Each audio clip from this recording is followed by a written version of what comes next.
नमस्कार। आश्रम तो बहुत सुने होंगे, लेकिन जेल आश्रम ऐसा जो शब्द है वो शायद आपने कभी नहीं सुना होगा। लेकिन चूरू की जेल, इसमें वाकई में एक ऐसा माहौल और एक ऐसा वातावरण क्रिएट किया गया है कि यहाँ जो भी कैदी आते हैं या जो यहाँ पर रहते हैं बंदी, उनको एक ऐसा माहौल मिलता है कि किए गए अपराध या किसी भी ऐसी घटना जो जाने अनजाने में हो गई, उसका एक प्रायश्चित जो है वो उनके मन में होता है। और यहाँ का जो माहौल है वो एक ऐसा सुंदर मन बनाता है कि आगामी जीवन को सफल बनाने के लिए वो अपना पूर्ण प्रयास करता है। तो ऐसे ही एक जेल आश्रम में हम आए हैं और यहाँ पर कुछ कार्य ऐसे हुए जिससे यहाँ के बंदियों को, यहाँ के रहने वाले जो कैदी हैं, उनको एक अच्छा माहौल मिला। पहले मैं परिचय करवाऊंगा आपका जेलर साहब से। जी सर, पूर्ण परिचय आपका हम जानना चाहेंगे। कितने साल से आप यहाँ हैं और क्या? नमस्कार, मैं जून 2019 से कैलाश सिंह शेखावत करापाल पद पर यहाँ पदस्थापित हुआ। जब से जिला विधिक प्राधिकरण की प्रेरणा से श्री तंवर साहब ने यहाँ निरीक्षण करके बंदियों की स्थिति देख के लाइब्रेरी का एक उद्घाटन कराया। उसमें 1000 पुस्तकें श्रीमान जिलाधीश एवं सेशन जज साहब और पुलिस अधीक्षक महोदय ने उनका उद्घाटन करके बंदियों को पुस्तकालय समर्पित किया। जब से प्रतिदिन बंदी पढ़ते हैं और करीब 150-200 पुस्तकें महीने में सभी पढ़ते हैं, उसमें काफ़ी परिवर्तन हुआ है।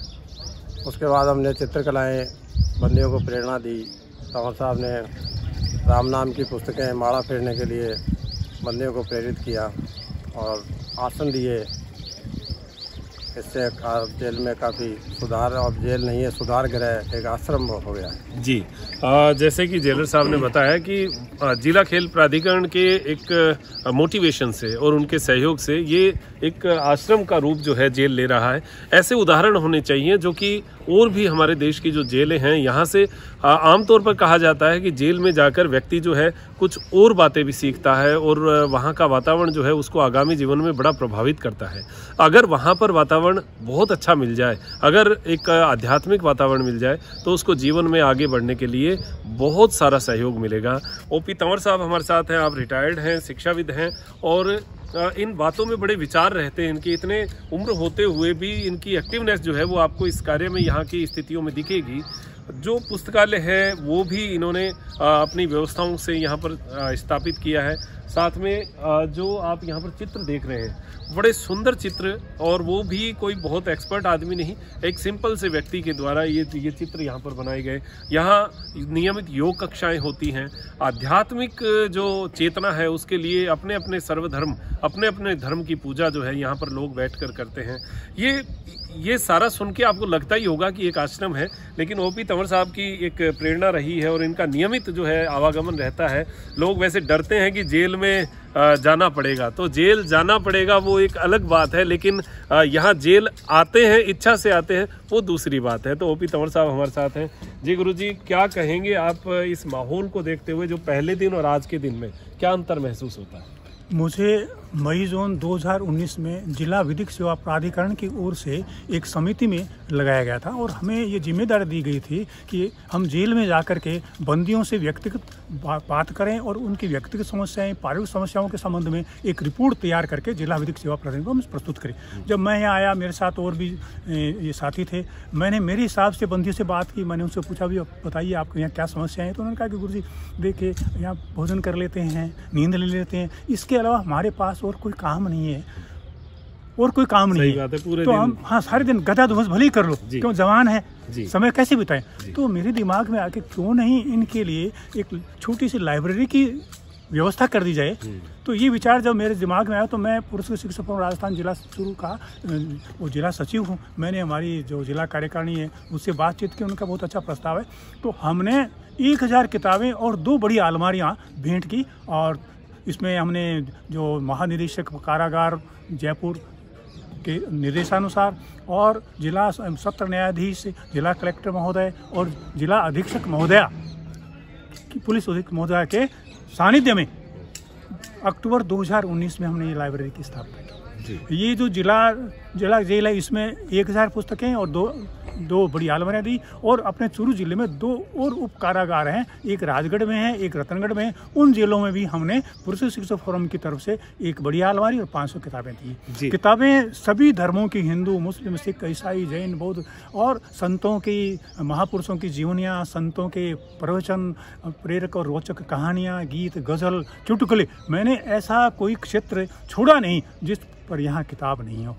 और जो बंदी पुस्तक नहीं पढ़ सकते हैं, मैंने जेलर साहब ने बताया कि साहब कुछ बंदी ऐसे हैं जो पुस्तक तो नहीं पढ़ सकते लेकिन राम राम लिख सकते हैं, तो उनके लिए हमने राम राम लिखने की किताबें यहाँ भेंट की, वो बैठ के राम राम लिखते हैं। इसके अलावा हम मेडिटेशन की बात करते हैं, तो माला जपना मेडिटेशन का बहुत ही सरल और सुगम साधन है।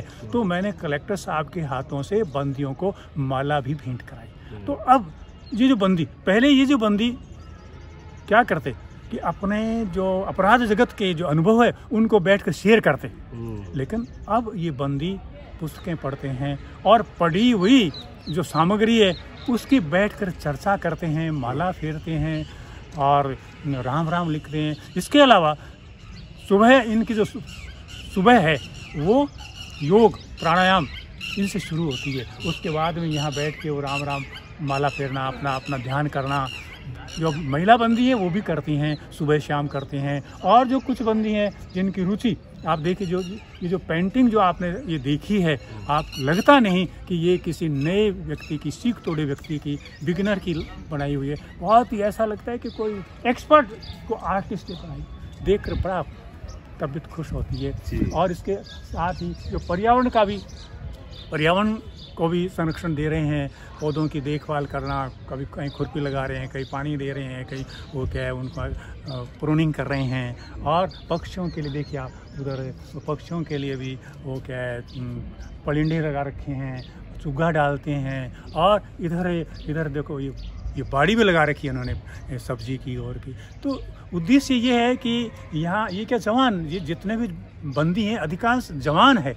तो अब आप जानते हैं कि खाली दिमाग शैतान का घर होता है, जब आदमी खाली रहता है तो उसमें क्या 1000 उल्टी सीधी बातें आती हैं, लेकिन जब वो इन सब बातों में व्यस्त रहता है तो ये फालतू बातें दिमाग में नहीं आती है, सकारात्मक विचार उनमें आते हैं। तो हमारा उद्देश्य है कि ये बंदी जब जेल से बाहर निकलेंगे तो निश्चित रूप से एक अच्छा नागरिक होकर के समाज की मुख्य धारा में सम्मिलित होंगे और अपने परिवार और समाज से जुड़ेंगे, देश का नाम करेंगे। यही सब उद्देश्य से जिला पुरुष शिक्षक फोरम राजस्थान और ये जो विधिक सेवा प्राधिकरण और जो अपने ब्रह्मा कुमारी की जो बहनें हैं, उन सब सम्मिलित, उनका सबका सम्मिलित योगदान से ही ये सब परिवर्तन हमें देखने को मिलता है। बहुत अच्छा लगता है। और इसमें ये जो जेल के जो कार्यपाल महोदय है कैलाश चंद जी शेखावत और इनका जो स्टाफ है, इनकी जो टीम है, ये भी बहुत बड़ा सहयोग कर रही है। इनकी प्रेरणा से ही, इनके व्यवहार से ही हम जब ये याद करते हैं कदम रुकते ही नहीं है, आते हैं बार बार आने का मन करता है बार जी। अब मैं कार्यपाल महोदय से जानना चाहूँगा, सर आप हमेशा रहते हैं और आपने बहुत लंबा समय देखा है कि जेल के अंदर कैदियों की स्थिति क्या रहती है, मानसिक तनाव में भी रहते होंगे और अवसाद के कारण आपस में झगड़ा भी होता होगा, बहुत सारी ऐसी बातें होती होंगी, आपके अनुभव रहे होंगे। अब जो पिछले 2 साल में यहाँ पर हुआ है उसको आप क्या मानते हैं, मतलब इस 2 साल में क्या आपको कुछ परिवर्तन दिखा है? मैं जब जून 2019 में यहाँ आया था तब जेल में यहाँ सारे बाड़ बंद रखते थे और बंदियों किसी को बाहर नहीं निकालते थे, आपस में झगड़ते थे, कहते थे इनके एक दूसरे को निकालेंगे, उस वार्ड के नहीं बनती, इसके नहीं बनती। आज हमने अभी थोड़े दिन पहले ही ब्रह्मा कुमारी के प्रेरणा से एक कार्यक्रम कराया था, सत्संग और सांस्कृतिक प्रोग्राम। पूरी जेल एक जगह बैठी थी, कोई अब झगड़ा नहीं होता है। ये सब ये लाइब्रेरी और पुरस्कृत शिक्षक फोरम की देन है। मतलब 2 साल में आपको ये परिवर्तन नजर आया? क्या बात है। जेलों में आपस में बहुत झगड़े जी, झगड़ों के बहुत खबरें भी हम पढ़ते हैं, सुनते हैं। और अभी हाल ही में डीजी साहब है हमारे राजीव दासोद साहब, इन्होंने एक ऑपरेशन प्लेस आउट एक चला रखा है जिसमें जेलों में कोई निश्चित सामग्री नहीं रहे। इससे भी इस शिक्षा, इस लाइब्रेरी से काफ़ी प्रेरणा मिली। क्या वो इस तरफ जाते हैं, कोई निश्चित सामग्रियाँ की तरफ ध्यान नहीं देते हैं और जेलों में काफ़ी सुधार हुआ है। अभी राजस्थान की जेलों का पूरे भारत में पहला नंबर आया है।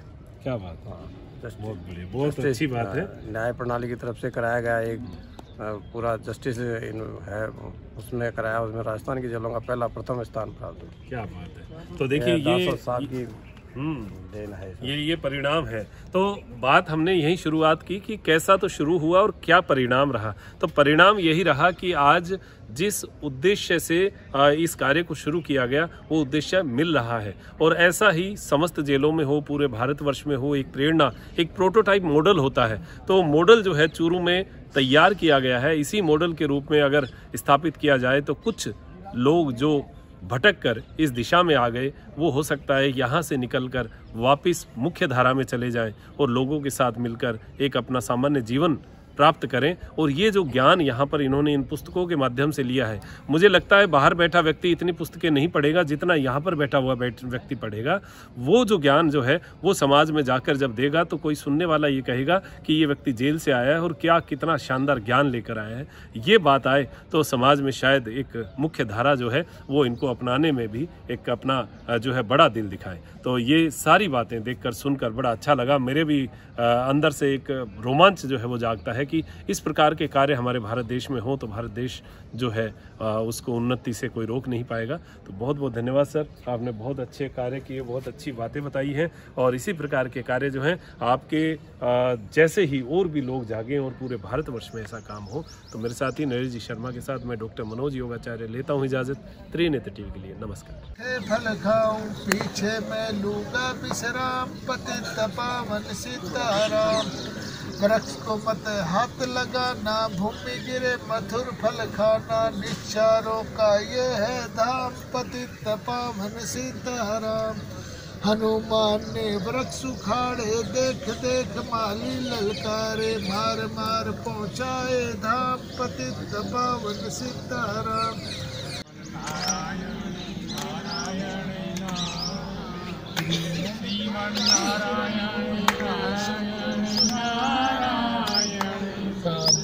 सतनाम करता पुरख निर्भव निर्वैर अकाल मूर्त प्रसाद व्यापा सच सच है पी सच नानक होसी पी सच। एक ओंकार सतनाम करता पुरख निर्भव निर्वैर काल मूर्त जुनी सह भंग और प्रसाद व्यापा सच सच है पी सच नानक होसी पी सच। एक ओंकार सतनाम करता पुरख निर्भव निर्वैर काल मूर्त जुनी सह भंग और प्रसाद व्यापा। हाथों को सीधा कर लो, आगे पैरों को थोड़ा ज्यादा उठाने की कोशिश करो साथ में।